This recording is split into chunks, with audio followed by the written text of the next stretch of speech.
Today we are going to discuss array manipulation. Up till now we have just discussed about that array, definition of array, array declaration and initialization. Moving further, array manipulation. How the array is going to be manipulated. Manipulation इसका मतलब क्या हो सकता है कि हम array के साथ ऐसे कौन सी चीजें एग्जीक्यूट कर सकते हैं या फिर उसको एडवांस टूल करके यूज कर सकते हैं एरे को, वो हम यहाँ पे देखने वाले हैं. एक एग्जांपल देखेंगे, num of 4 इक्वल टू 100. तो यहाँ पे num of 4 ये जो है यहाँ पे हम एरे को इनिशियलाइज कर रहे हैं. ठीक है, 100 ये वैल्यू हम उसको असाइन करने वाले हैं. यहाँ पे num जो है वो इंटीजर है, इंटीजर num, बिकॉज उसको जो डेटा हमने असाइन किया है वो 100 है, इसकी वजह से वो इंटीजर नम होगा. तो इंटीजर नम इन ब्रैकेट कोई तो भी साइज होगी. ठीक है, तो यहाँ पे नम ऑफ 4 यानी 4th नंबर का एलिमेंट, जैसे हमने पहले देखा है कि अरे always starts from a 0th position, that is index value is 0. सो 0 से लेके तो 0 1 2 3 4 that is 5th number element, that is 100. It assigns the value 100 to the 5th element of the num array. यानी उनका बोलने का मतलब क्या है कि अगर हम num of 4 equal to 100 लिखते हैं तो 100 वैल्यू असाइन हो जाएगी 5th एलिमेंट को, क्योंकि एरे 0 से स्टार्ट होता है. तो उसके ऊपर एक मैनिपुलेशन पार्ट अगर हम ऐड कर देते हैं कि प्लस प्लस ए ऑफ 4, ये हो गया पहला एग्जांपल. अब उसको हम अगर प्लस प्लस ए ऑफ 4 अगर करते हैं तो जैसे हमको पता है कि प्लस प्लस ए और ए प्लस प्लस ये जो चीजें हैं दो, that is pre increment and post increment. तो प्री इंक्रीमेंट में क्या होता है, जनरली ए की अगर वैल्यू है यहाँ पे 9, प्री इंक्रीमेंट में क्या होता है 9 का हो जाता है 10 और वो वैल्यू असाइन हो जाती है ए को. यहाँ पे ए प्लस प्लस है तो यहाँ पे क्या हो गया, यहाँ पे ए की वैल्यू 9 रहेगी और जब भी आप इसके नेक्स्ट लाइन में ए प्लस प्लस का रिजल्ट प्रिंट करोगे या फिर उसको मैनिपुलेट करोगे तब वो इंक्रीमेंट देगा, यानी पोस्ट इंक्रीमेंट. ठीक है, पहले वैल्यू असाइन होगी बाद में इंक्रीमेंट होगा. उसके पहले अगर हमने उसको प्रिंट कर दिया है तो वैल्यू 9 ही मिलेगी, इंक्रीमेंटेड नहीं मिलेगी. That's why it is treated as a post increment, it is treated as a pre increment. वही हम यहाँ पे अप्लाई करने वाले हैं, बट यहाँ पे पोजिशन में इंक्रीमेंट डिक्रीमेंट होगा. ठीक है, तो पोजिशन में कैसे, so it increases the content of the 5th element of a array by a 1 by 1. ठीक है, तो जैसे यहाँ पे प्लस प्लस ए ऑफ 4 हमने लिखा है, ये जो 5th एलिमेंट है तो उसका 5th एलिमेंट के जो कंटेंट है वो इंक्रीमेंट हो जाएंगे, यानी वो आगे चले जाएंगे. तो उससे क्या होगा, it increases the content of the 5th element of array by a 1. ठीक है, तो इससे हमको एक बात पता चलती है, एरे बाय 1 तो एक से इंक्रीमेंट होना यानी क्या है, तो उसकी जो पोजीशन है, ठीक है, उससे वो इंक्रीमेंट हो जाएगा तो पूरा का पूरा डेटा उस पोजीशन से अगली पोजीशन पे शिफ्ट कर देगा. ठीक, तो ये प्लस प्लस ए ऑफ 4 या फिर ए ऑफ 4 प्लस प्लस भी हम उसको ले सकते हैं. तो ये डिपेंड करता है कि आपको किस तरीके से उस एरे के एलिमेंट्स को एक्सेस करना है. ठीक है, किस तरीके से आप उसको एक्सेस करने वाले हो, उस केस में आप उसको यूज कर सकते हो.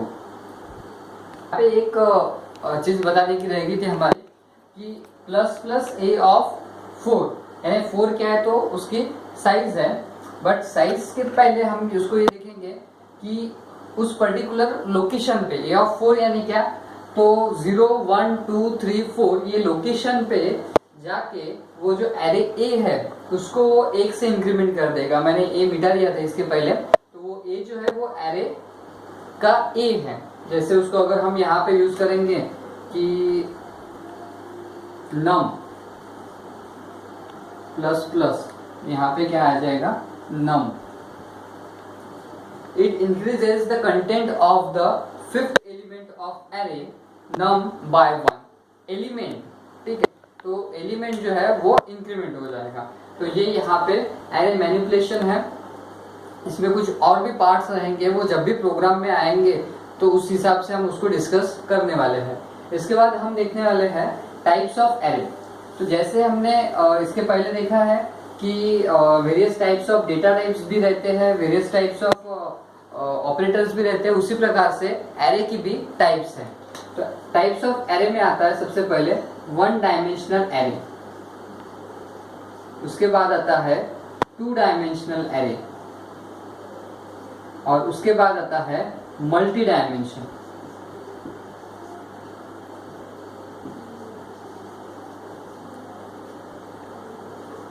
ठीक है, तो सबसे पहले हम देखने वाले हैं यहाँ पे वन डायमेंशनल एरे कि वन डायमेंशन में क्या होता है, एक रो होती है या फिर एक कॉलम होता है।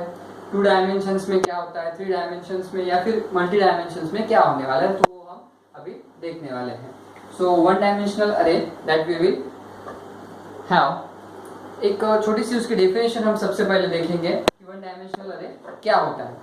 The element of array are sorted in a continuous fashion. We already know it कि जब भी एरे में एलिमेंट हम स्टोर करेंगे तो सॉर्टेड रहते हैं और वन बाय वन वो एक स्टोर रहते हैं मेमोरी में। तो उसको ये बोला जाता है कि it is stored in a continuous fashion one after another in one direction. It is called as a one dimensional array. तो जैसे अगर हम बोलते हैं कि एक एरे बनाया हमने ए और वो एक पर्टिकुलर हॉरिजॉन्टल में स्टोर्ड है, जैसे एक कॉलम वाइज एक रो वाइज अगर स्टोर्ड है एरे ऑफ ए के elements 10, 20, 30, 40 and 50, total 5 elements means A of 4 इसकी साइज रहेगी। ठीक है, रेंज रहेगी 0 से लेके तो 4 तक। तो बेस एड्रेस जो रहेगा वो इसका रहेगा 10 का।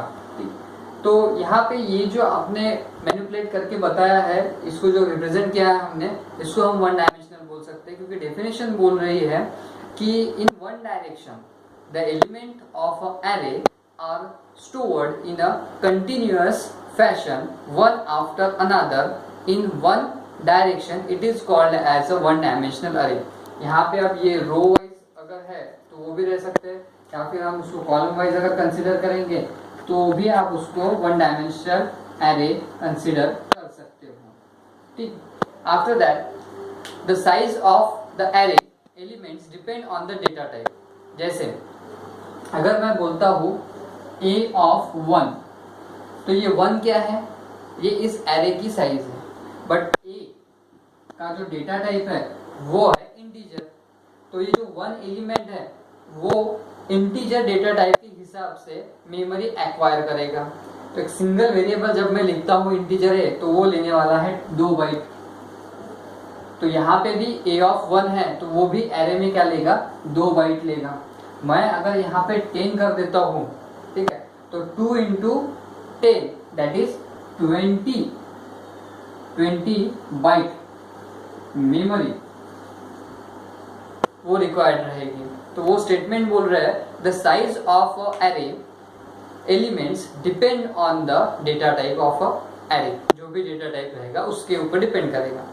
सो कुछ उन्होंने टेबल्स के थ्रू शो किया है कि इंटीजर कितना लेता है, डबल कितना लेता है, वो हम सबको पता है, फिर भी हम एक बार रिकॉल करेंगे। इंटीजर डेटा टाइप जो एब्सोल्यूट वैल्यू रहती है और डेसिमल प्लेसेस के बाद 0 0 रहता है, तो उस वैल्यू को हम इंटीजर डेटा टाइप कंसिडर करते हैं। उसकी मेमोरी रिक्वायरमेंट रहती है 2 बाइट की। उसके बाद जिसमें फ्लोटिंग पॉइंट आता है, यानी 2.5 हो, 2.25 हो, ठीक है, जो एब्सोल्यूट वैल्यू नहीं रहती है उसको हम फ्लोटिंग पॉइंट बोलते हैं, जो रेंज करती है किसी एब्सोल्यूट वैल्यू के बीच में, उसको मेमोरी रिक्वायरमेंट रहती है टोटल 4 बाइट। उसके बाद कैरेक्टर, सिंगल कैरेक्टर अगर हमको एक्सेस करना है मेमोरी में तो उसके लिए 1 बाइट रिक्वायरमेंट रहती है। बाद में डबल एंड लॉन्ग, तो डबल में 8 बाइट रिक्वायरमेंट रहती है मेमोरी और लॉन्ग में 4 बाइट रहती है, जो हमने इसके पहले भी देखी हुई है। तो वो हो गया पार्ट वन डायमेंशनल एरे का। अब इसके लिए एक एरे का एक सिंपल एग्जांपल हम देखने वाले हैं। उस एग्जांपल में आपको क्या करना है, write a program to display a character array with their addresses. यानी हम एड्रेस भी कैलकुलेट करने वाले हैं उसका, यानी वो मेमोरी में एग्जीक्यूट जब होगा, जब एड्रेस जनरेट होगा, वो भी हम देखने वाले हैं, और किस कैरेक्टर का कौन सा एड्रेस है वो हम देखने वाले हैं। इसके 2 फायदे हैं। पहला एक फायदा कि एरे बोल रहा है कि एरे की डेफिनेशन बोल रहा है कि array stores the element in consecutive memory location. तो मेमोरी लोकेशन अगर कॉन्जिक्यूटिव दिखती है तो उससे पता चल जाएगा कि अगर पहला एलिमेंट 4012 पे अगर स्टोर है इंटीजर एलिमेंट, तो दूसरा 4014 पे, तीसरा 4016 पे स्टोर होना चाहिए। ये टेम्पररी एड्रेस मैं बता रहा हूँ, ऐसा ही आएगा ऐसा नहीं, जो भी सिस्टम जनरेट करके देगी जहाँ पे भी उसको स्टोर करना रहेगा, कंपाइलर डिसाइड करेगा उसके हिसाब से वो रहेगा। तो हम ये एक प्रोग्राम देखने वाले हैं